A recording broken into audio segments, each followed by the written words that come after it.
The sponsor for today's podcast is SETA Eco Mission.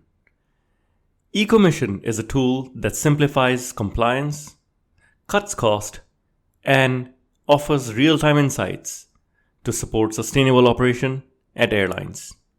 SETA Eco Mission helps airlines handle regulations like Refuel EU, CORSIA, and EU ETS, making compliance easier while supporting better, greener choices. Learn more in the link in the show notes. Contrails actually have a massive effect on the environment, which not everybody realizes. So we're all aware of the really big impacts of CO2 from aviation, and that's absolutely something we need to throw everything that we can at that. I think to try and improve that and bring that down. But as well, unfortunately, as well as CO2, there are non-CO2 effects, and the biggest of these is thought to be warming contrails.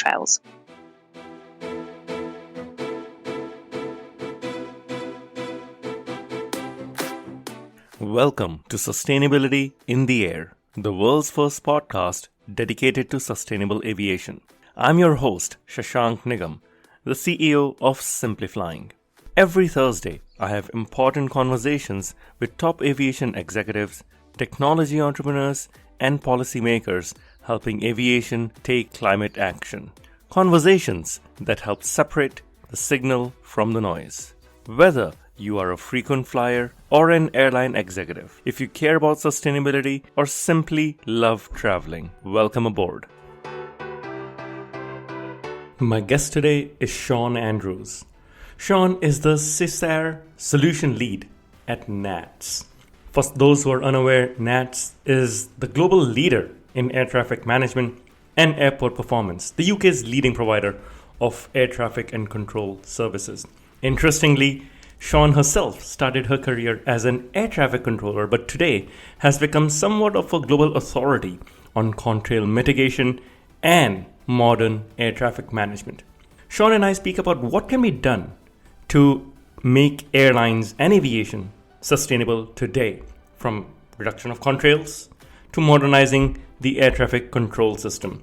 This is a very fascinating conversation with lots of possibilities. I hope you enjoy it.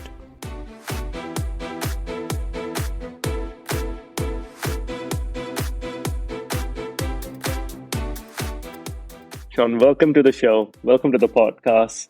I'm very curious for listeners outside the UK. What does NATS do? And what's your role in that? Hey, hi, Shashank. Thanks for having me so much on this podcast. So I'll explain a little bit about NATS first of all, and then my role. So we are the UK's leading provider of air traffic control services, and our function as an air navigation service provider, which we call an ANSP, is to ensure the safe flow of air traffic. And we also make sure that flights can be as efficient as possible while ensuring their safety. We've got responsibility for the London and Scottish flight information regions, also the Shamwick Oceanic area, and we provide air traffic services for around about 15 UK airports. We keep aircraft safely separated from each other, from other hazards, and we've got the aim of facilitating as close as we possibly can the trajectories that the airlines want to fly, while at the same time ensuring that they have vertical, horizontal, or longitudinal separation from all other traffic. And my role, I work as the SESAR environmental lead. So I'm part of our airspace and future operations team, working on our SESAR work. So SESAR is the Single European Sky ATM research project, and it's where we fund and conduct a lot of our research within NATS is through SESAR. So I have a particular focus on environmental projects within that. Very interesting. Haven't you announced a major development and breakthrough in SESAR for future projects recently? Around modernizing the airspace? Okay. So I would say that actually SESAR has been working on modernizing the airspace for a number of years. It's not one particular breakthrough. Got it. We're actually about multiple breakthroughs coming forwards, multiple solutions to lead the way forwards. And that's what a lot of the research that we're working on is. Okay, so I'm in the right space. Let's get specific. So you mentioned you have been working on research to bring environmental benefits to aviation. What are some of the broad ways you're looking to reduce carbon emissions? And, air traffic control, that can have an impact today. You don't need an electric aircraft to do that. Absolutely. And I mean, that's one of the real benefits is we're not necessarily waiting decades for future innovations. We're able to do things in today's operation. So we've got targets at NATS to be reach net zero emissions by 2035 as a business, but we're also supporting the wider aviation industry. So we have targets to do that by 2050, reaching net zero. And our contribution to that effectively means delivering a 4.7% reduction in CO2 emissions through our ATM operational efficiencies. And a large portion of those efficiencies come through airspace modernisation projects. And we're also continually seeking operational changes that we can make in the day-to-day operations. So a lot of that's started to happen. It's ongoing, but I'm very involved in the future work as well. And as you said, it doesn't necessarily mean the distant future. It can be the more immediate future in air traffic control. So some of this is stuff we can do in the next few years. And as I said, things that can go into the operation right away are already happening. So I could give you some of the examples of research. Yeah, I'm very curious to hear. What are some of the specific research projects here? So in the previous SESAR program, which ended last summer, I was working on a project about improving the efficiency of arrivals and departures, particularly. So we currently have a system called cross-border arrival management in operation. So that works for Heathrow and Gatwick. And basically that looks at when there's a lot of holding predicted, then our neighbouring ANSPs can very helpfully slow down the aircraft in the cruise by up to Mach 0.04. And that means that some of that delay, rather than being taken in the low-level holding stacks, which are very fuel inefficient, is then taken in the cruise phase. So that actually has some really good CO2 savings there. The project that I was working on was looking to improve on that, basically. So how can we actually change that delay threshold? So the prediction at the moment is if there's 7 minutes holding predicted, then the slowdown would happen. Can we reduce that? So say when there's only 3 minutes of holding predicted, can we then instigate the slowdown? But also looking at ways of including actual arrival streaming. So from the top of descent, at the moment, we have this blanket slowdown, and you can still get bunches of aircraft arriving at top of descent at the same time. And this means that our air traffic controllers can't always provide the optimum descent. They may have to radar vector. There may be some step descents. If we can include streaming as well as that further delay absorption, then we can have some more efficient descent. So we're always chasing those small efficiencies, and a lot of our research work is on that. Now, it was quite a large project. That was something that NATS was focusing on, but one of the benefits of SESAR is that we also work with a lot of other partners. And there was some really interesting work in that project that we supported that Eurocontrol were doing. So they were looking at studies on how to reduce emissions through reducing those additional track miles that we often have in the final phases of flights, so the last sort of 40 or 50 miles. And what they were looking at was reducing that kind of low-level flying and taking some of that delay onto the ground instead. So it can be taken with engines off effectively, which is much more fuel efficient. So that research was started in the previous project, and it's now being taken forward in the current SESAR program, which we call SESAR 3. It's not very imaginative, but there we go. So that's being taken forward. Some of my colleagues are involved in that, and we're looking to run live trials to look at target times of arrival for Heathrow. So that's also including TTAs, target times of arrival, for long-haul aircraft. So at the moment, we can do that slow down within 350 nautical miles. But actually, if we can slow down aircraft further out, then we hardly need to make any changes to their speed to take a significant portion of that delay in the cruise phase. So that's some really exciting work that I was involved in previously and is still being taken forward. It's so interesting. I have a quick question. Why is it so important to slow down aircraft? You seem to have a lot of focus on when an aircraft slows down. Why does this matter? Well, In this case, the slowing down is actually to take the delay portion and absorb the delay that would otherwise be flying at very low level. And it's taking that delay in the cruise. So by doing that, the aircraft is burning less fuel as it flies and then saving a significant amount of fuel as compared to what it would burn in a holding stack. I have to share an interesting story at this point. I'm compelled to. I was speaking with a former airline CEO who shared with me a very interesting story that he had worked with IATA for 6 months on optimizing one flight. This was a flight that was coming into Heathrow, a 7-hour flight, long haul flight, and they looked at, I think, 400 aspects of the flight, from electric pushback to single engine taxi to every single thing you can do. And then they implemented all of these things in the flight. And the flight took off. They were monitoring everything. It was a big, momentous day after 6 months of flying that this fuel saving flight has taken off. And it gets into the UK airspace. And then it goes into a holding pattern. And all of the fuel saving that they had planned for in the last 6 months evaporate. In fact, the flight burned a bit more fuel than their typical flight would have on that same leg. I'm guessing this is why NATS becomes so critical to airlines, not just for fuel savings and costs, but also sustainability, isn't it? Oh, absolutely. And as I said, we try and facilitate the flights, the trajectories that the airlines want to fly as much as possible. So we have a broad idea of the most optimum flight profile, but we don't know the details of it. That's down to the airline operator. And we will endeavour to kind of facilitate that as much as possible. We know that holding is bad, and that's one thing we're really working on reducing. Having said that, for an airport, really busy airport like Heathrow, some of the holding is actually essential to kind of maintain that effectively a reservoir of aircraft so that you're getting optimum use out of the runway. If we had a time where we didn't have aircraft available to land and the runway wasn't being used, you would then find even more holding mounting up later in the day, which would be much worse. So collectively, we try and kind of keep that down to the level that's needed. But unfortunately, some of it is often needed in current operations. But we're doing what we can. And yeah, we've managed some kind of so-called perfect flights in the operation, which are really great demonstrations of the art of the possible.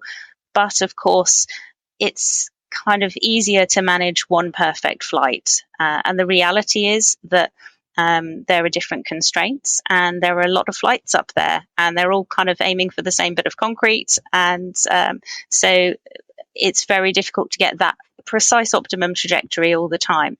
So air traffic kind of improvements are all about chipping away to get greater and greater efficiencies. Okay, let's talk about the non-CO2 aspect, because you are working on contrails as well. Why are they important, and what is your project doing to address contrails? Yeah, so it's really fascinating work working on contrails. I have to say, I'm really enjoying being part of this because contrails actually have a massive effect on the environment, which not everybody realizes. So we're all aware of the really big impacts of CO2 from aviation, and that's absolutely something we need to throw everything that we can at that, I think, to try and improve that and bring that down. But as well, unfortunately, as well as CO2, there are non-CO2 effects, and the biggest of these is thought to be warming contrails. So aircraft don't always produce contrails, but when they do, some of the time, they don't even matter because they will dissipate very quickly.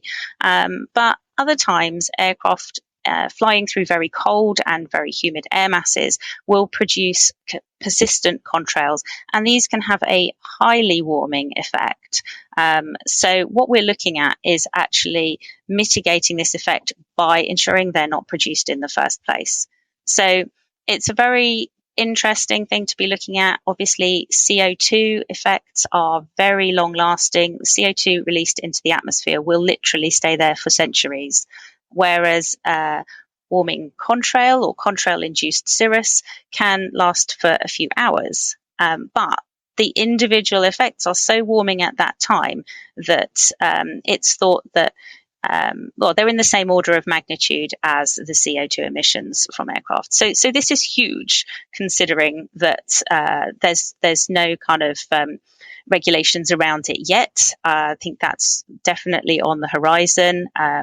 We've got EU monitoring, reporting and verification upcoming, and the UK are looking to do the same. So people are starting to realise that actually this is something we need to do something about. The good news is that we think it is possible to do something and to really make some improvements. And also, we don't have to wait decades for new technology to come out so that we can implement those improvements. It's not quite as easy as just, okay, there's going to be a contrail there, let's avoid it, and job done. It would be great if it was.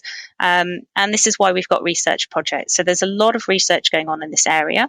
We need to have better understanding of the contrail predictions and then the actual climate impact of individual contrails. That's still quite difficult to understand.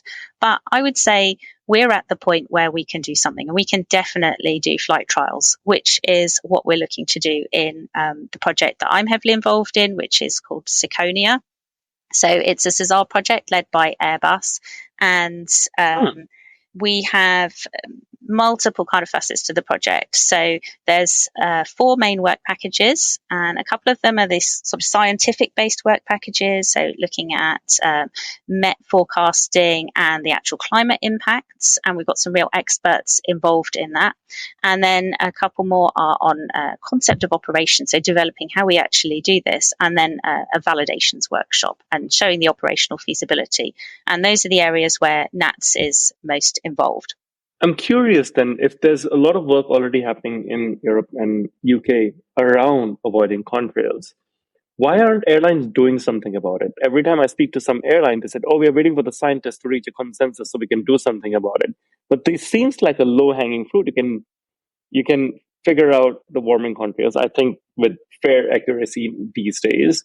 And perhaps there's a feedback loop missing. Why can't airlines take action today? And what will it take? Yeah, so I think at the moment we don't have any kind of targets against non-CO2. So we're all used to our net zero by 2050 target, which we're aiming for, and that still is really important. None of the non-CO2 work takes away from that. It's really important that we decarbonise the industry as quickly as we possibly can. But at the moment, there aren't any specific targets. And it's probably fair to say that we aren't at a point where we could avoid all of the warming contrails at the moment. It's not yet that easy. We can have a fair idea of where there might be some contrails and there might be warming. So, for example, being really broad about it, nighttime contrails are warming, or the contrails that are persisting at nighttime, I should say, are warming. Daytime contrails, it's a bit more complicated. Maybe 50% are net warming and 50% are net cooling. So contrails, basically, they work like a blanket around the Earth, reflecting that heat back and keeping it in. So that effect is happening all the time, whether it's day or night.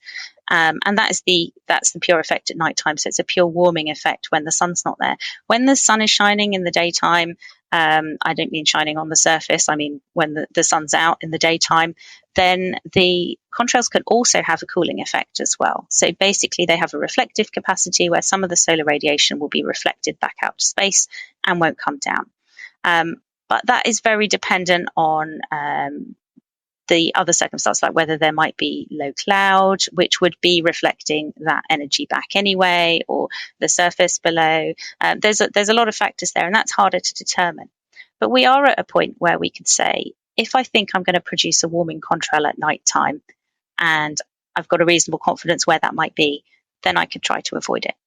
Having said that, of course, it is quite complicated still. So from the air traffic point of view, it's not as easy to say, move out of the way.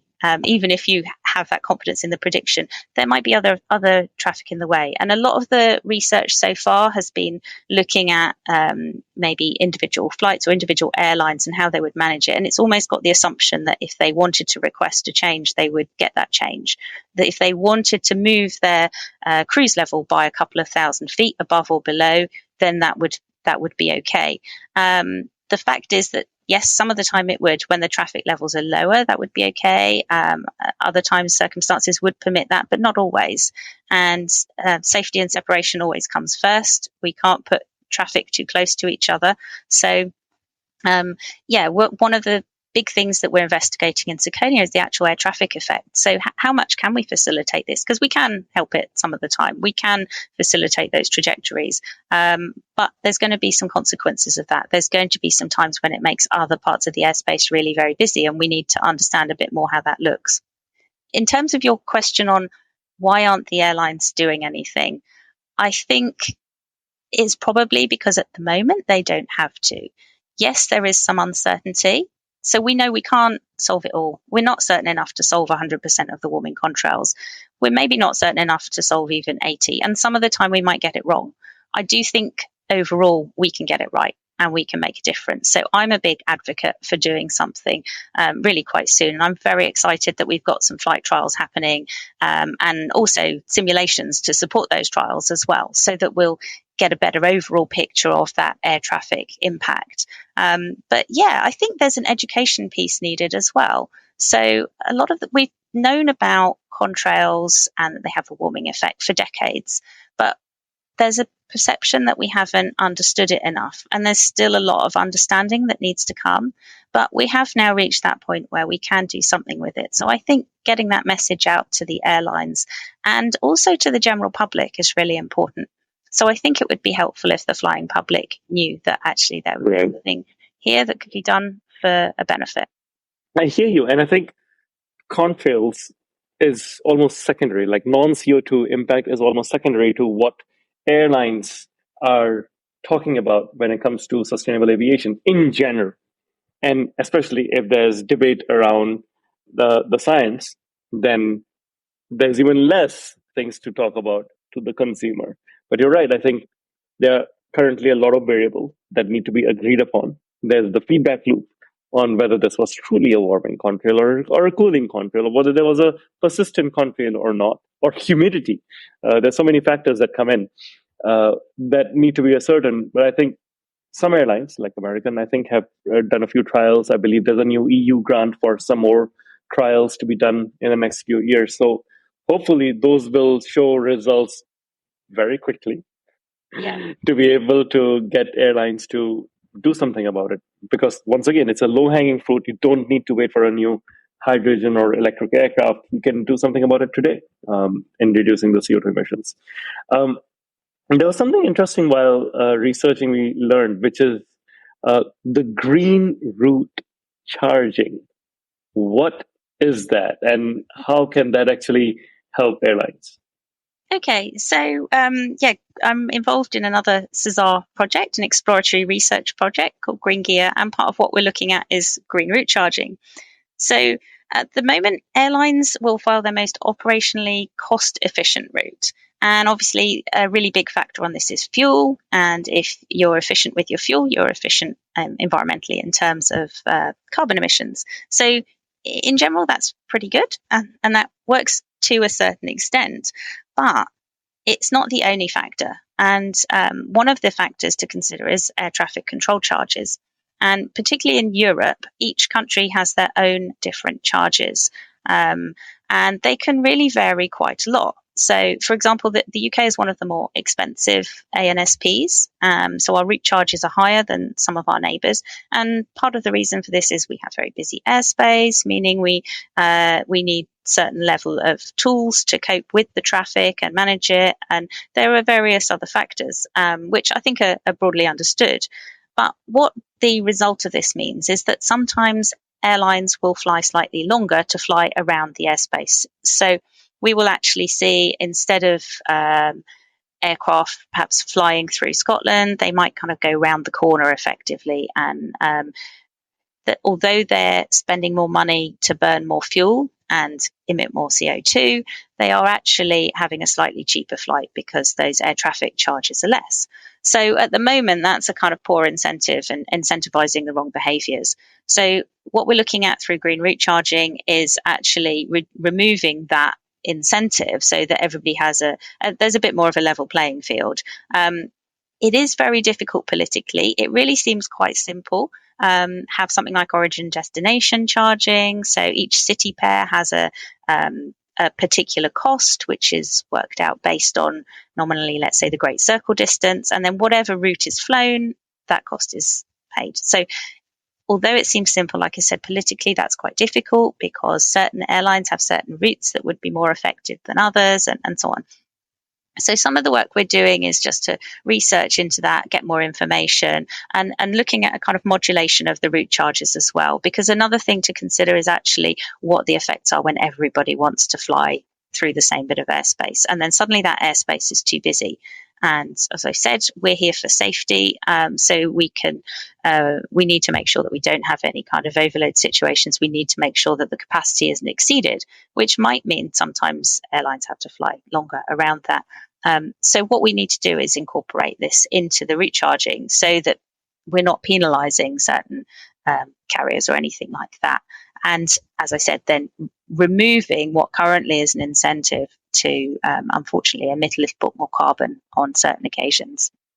So I have a question around the additional fuel burn, both for this as well as contrail avoidance. There have been arguments by airlines that, changing flight levels to avoid contrails may increase fuel burn, which nullifies the warming reduction impact of contrail avoidance. Or in this green route charging that you're talking about, it might have flown a longer distance. But what about the additional fuel burn? Shouldn't that just be the primary metric? Yeah, absolutely. And again, that could be worked out on what the fuel should be. So for origin destination charging, you could have one set route.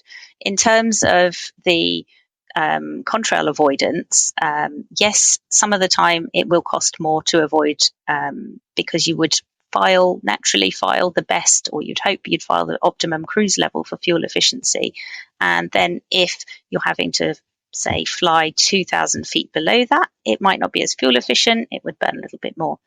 Now, there's 2 points to that, I suppose.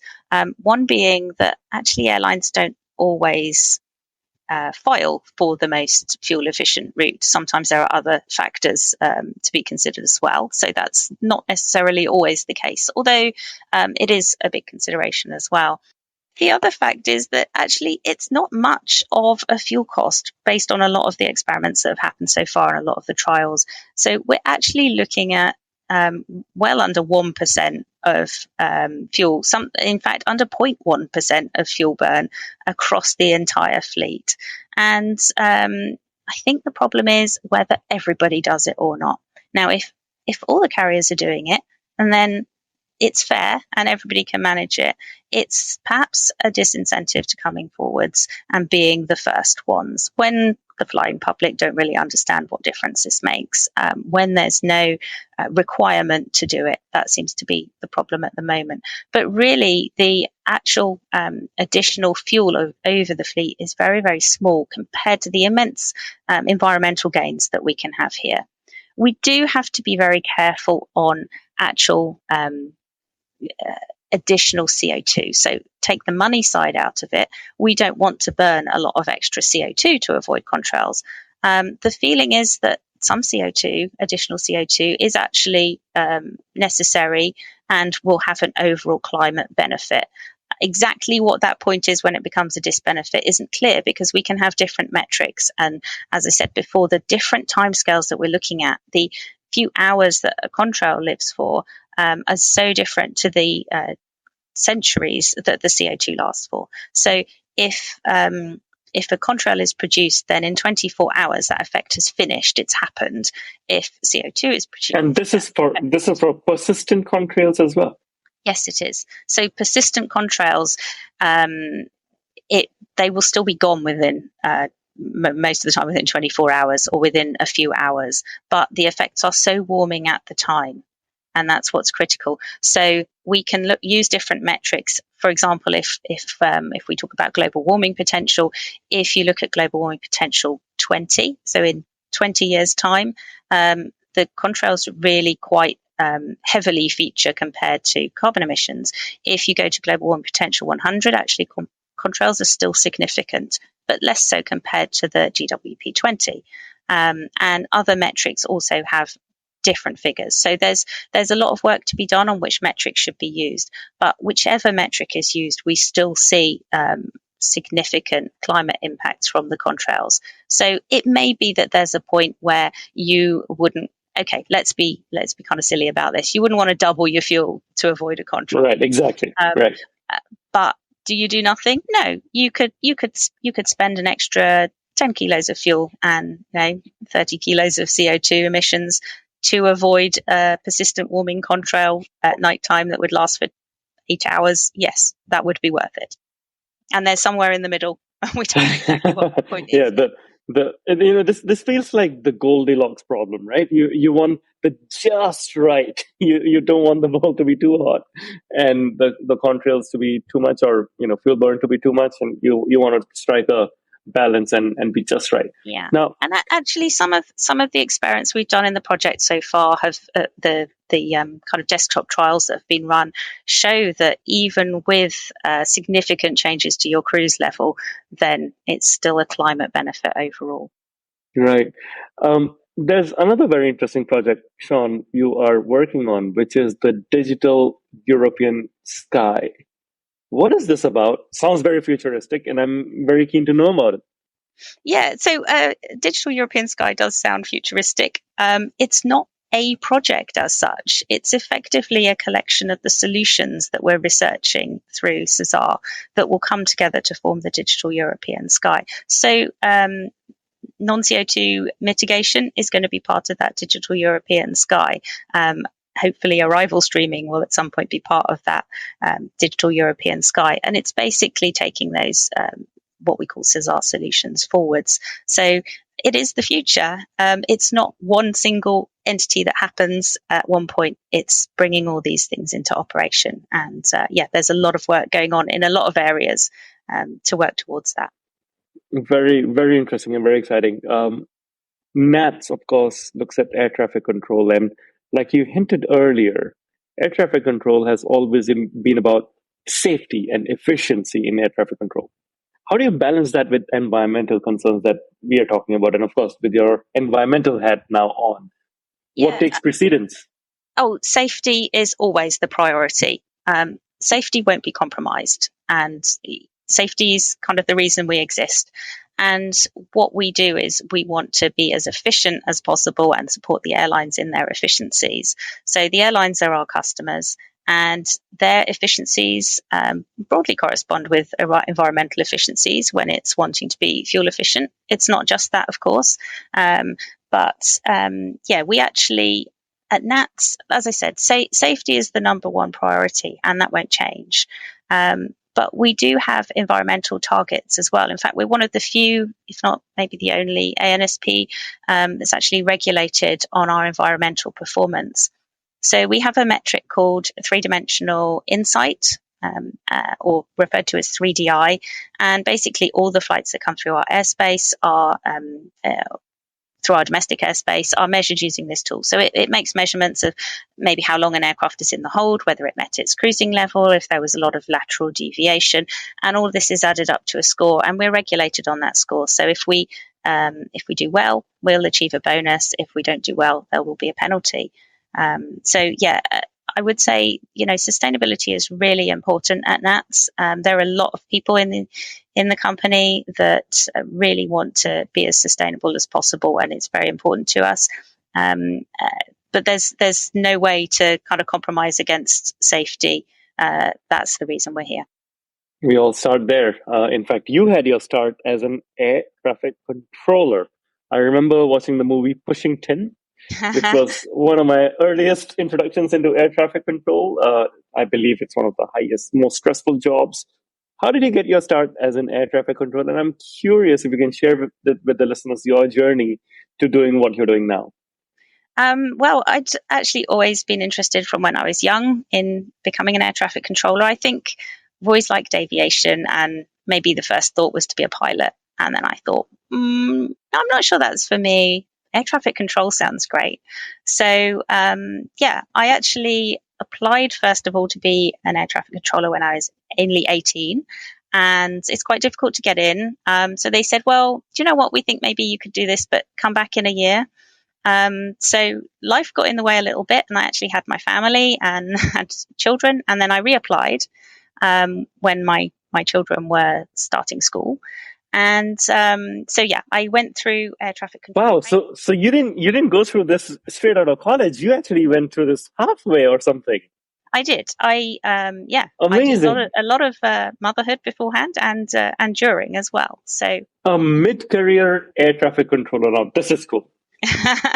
Absolutely. My training was really great. I really enjoyed doing it, learned so much. So I had about a year at the training college and then a couple of years. Where was this? So this is on the south coast of the UK at Bournemouth.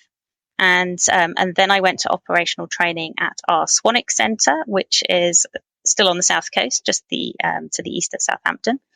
And I conducted my training. Unfortunately, I didn't actually validate as a controller, but I gained so much great experience doing it. And I've then been able to take that forward in the work that I do. So following that, I actually did a few years working in flight data monitoring, which was really interesting. So again, kind of safety critical work and understanding aircraft events and things. So that was really interesting. And then I kind of returned to work directly in air traffic in SESAR, and I've been working in SESAR for a number of years. And over the years, environment has become more and more important to me, and I've realised. So I've stepping outside of work for a moment. I've been a long-term supporter of a charity called Christian Aid, which is a developmental charity. And through that, I've realised the extent of the climate crisis and the impacts it has on people around the world, and that those impacts are here already, and that they're quite devastating. So with that in mind, that's really highlighted to me how important it is to do our bit and to make air travel as sustainable as possible. So I'm really happy that SESAR is prioritising environment in a way, in more of a way now than previously. And as I said, NATS holds the environment to be very important. We want each flight to be as efficient as we can make it. So I've been able to focus my work into environmental projects, which is really interesting, and it's great to be working on the non-CO2 work, which is so exciting, and a real opportunity for the industry to make a difference, I think. Well, then you're definitely the first trained air traffic controller I have on the podcast. Excellent. I think that we can ascertain for sure. Finally, looking ahead, what do you think are some of the most promising developments or innovations that could make a real difference in making aviation sustainable? Well, obviously, contrail mitigation, like we've been talking about. I mean, that's a massive opportunity that I think the industry needs to take, and I want to be part of making sure that people hear about it, people know about it, and people see that this is going to be a possibility, and we can keep building on it and making that better. I think, as well as that, then maybe a little bit off the wall here, but I wonder if we could think differently to how we travel. So, is there always really a need to arrive somewhere quickly? And how about enjoying the journey a bit more? So one potential option for kind of sustainable air travel, which is a little bit slower, is actually airships. So these could be electric powered. They might get you there a bit slowly, but I'm sure it would be a really enjoyable journey. And they can be used for passengers and freight. Now, airships are something we often think of as very historic, but actually they're modern versions of these coming forwards. And there is a case to say, do we need to slow down a bit? We'll use a lot less energy to get places in ways like that. So it's a really, that's something a little bit off the wall maybe, but not completely crazy. I don't know how we would actually kind of deal with that in air traffic control, these slow moving kind of, 80 knot vehicles, but I'm sure we could find a way. Well, that was a surprise. I thought when you were going to say travel slow, you might say trains or buses, Well, but you that's said airship. Now that's a new one. Airships. Are there some interesting experiments in progress that you are a fan of?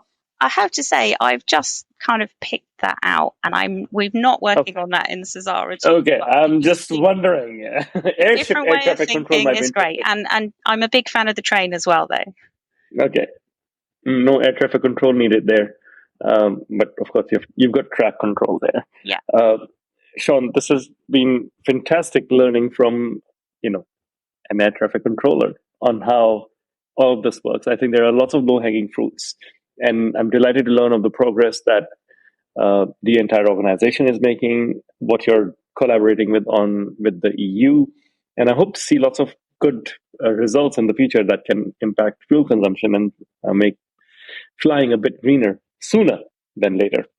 Now, the final part of this interview is called a rapid fire round, in which we get to know you a bit personally. I learned earlier from knowing your name that you're well. I'm curious. Where were you born in Wales, and have you lived in Wales as well? So I'm actually only part Welsh, so I've never lived there, but I used to regularly go and visit my grandmother in North Wales. So yeah, I definitely really like Wales. It's a brilliant part of the country, and I do feel very close to it. Love going there.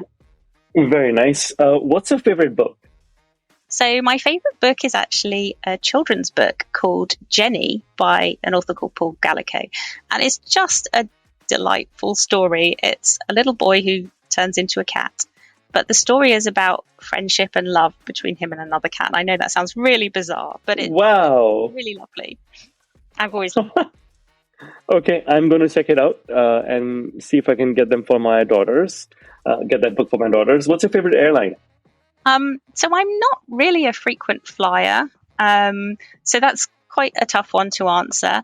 I'm going to say, in the spirit of multimodality, can I be a bit cheeky and say not an airline, but Eurostar? That's my jumping off point to travel to places, is to go by Eurostar. Okay, all right. This is the second or third time I think we've heard Eurostar as the favorite airline Oh, wow, on okay. the show. Yes, exactly. I'm happy to hear that, though. That is not the first. Favorite city? I haven't been there for a very long time, but I always loved going to Singapore.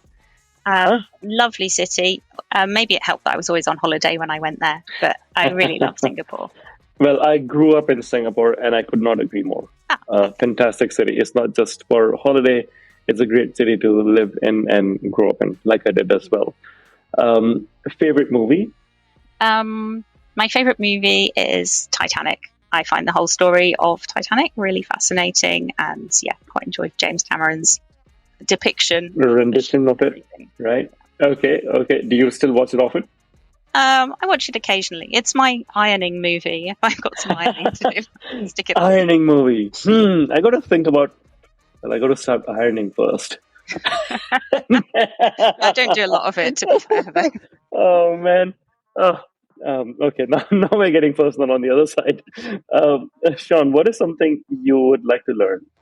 Well, at the moment, a lot of my learning is about contrails, and I really want to learn to understand them more. But I feel like that takes a lot of my brain space. There's some very clever people working on it, and it's hard to keep up sometimes. But in terms of other things, I would like to know a little bit more about how to do gardening really well. So I've always liked pottering around in the garden. But in terms of making my garden really nice, it's quite wild at the moment, and wild's not a bad thing. But yeah, to improve on that would be good. I'd like to learn a bit more about what plants would be good where and when and things like that. That's always fun. I mean, gardening gives you, I wouldn't say instant gratification, but slow enough gratification, and you know something is working, right? I wonder, what do you do in your free time? Is it gardening?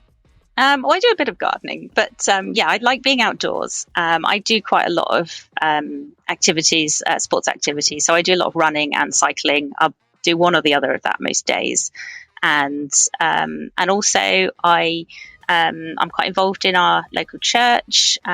So I've been leading an eco church group for a number of years. An eco church, co-leading. Interesting. Absolutely. So we look at lots of different ways that we can be environmentally friendly as a church. So how we manage our land and buildings, how we interact with the community and the wider world and things like that. Eco Church. I'm learning so many new things today. What is the best advice you've received, Sean? I think, that's actually a really difficult one to answer. I'm not sure how often people give advice. A lot of the time it's people influencing through kind of how they are and things they say. And I think for me, probably to be present, and I'm thinking about having a good work-life balance there. So I actually work 4 days a week, so that I have that good work-life balance. I can include sort of voluntary work and exercise and things like that. And I think that helps me to be more productive in my work. But so I went down from full-time to 4 days a week a number of years ago now, and that was partly influenced by people I know who've done similar, especially one friend of ours who used to be a bank manager and then went down to just working a couple of days a week so he could devote to his family and to things he enjoyed doing and to seeing friends and so on. And unfortunately, he's no longer with us, and it goes to show just how important that is to live your life and not kind of wait to retirement to do things like that. So. Okay. Sounds fun. Thank you for striking a work-life balance. I'm so fascinated to learn that you started as an air traffic controller, not at the beginning of your career, but halfway through. Have come a long way. And thank you for sharing the insights. I really appreciated it, Sean. Thank you. Thank you very much for having me. I've enjoyed it. Thank you for listening to this episode of Sustainability in the Air. Aviation is one of the hardest to decarbonize industries, yet there are multiple paths to get to net zero. Awareness is key to a green future. So please give us your support to help our sustainable aviation insights reach a wider audience. You can do this by sharing this episode on your network, on LinkedIn, Twitter, or even WhatsApp. Or perhaps you might consider leaving a review on Apple Podcasts, Spotify, or wherever you listen to this episode. You can start a conversation with us by writing to us at podcast@simpliflying, that's simply with an i.com. And for more content on sustainable aviation, please visit our website green.simpliflying.com and join the movement. Sustainability in the Air is an original podcast by Simpliflying. The show is produced by Juraj Toth in Slovakia. Dirk Singer is our Director of Sustainability, who leads research for each interviewee out of Greenwich, UK. Shubhadeep Pal is our Supervising Editor based out of Mumbai and Singapore. The articles are written by Ayushi Badola in Dehradun in India and Mira Hull in Montreal, Quebec. Creative design is led by Ligia Esteve in Montreal. Baiba Drimen is the project director for the show based out of Valencia, Spain. Special thanks to Wendy Sim in Singapore. And I'm Shashank Nigam, the CEO of Simpliflying and your host. Please feel free to connect with me on LinkedIn.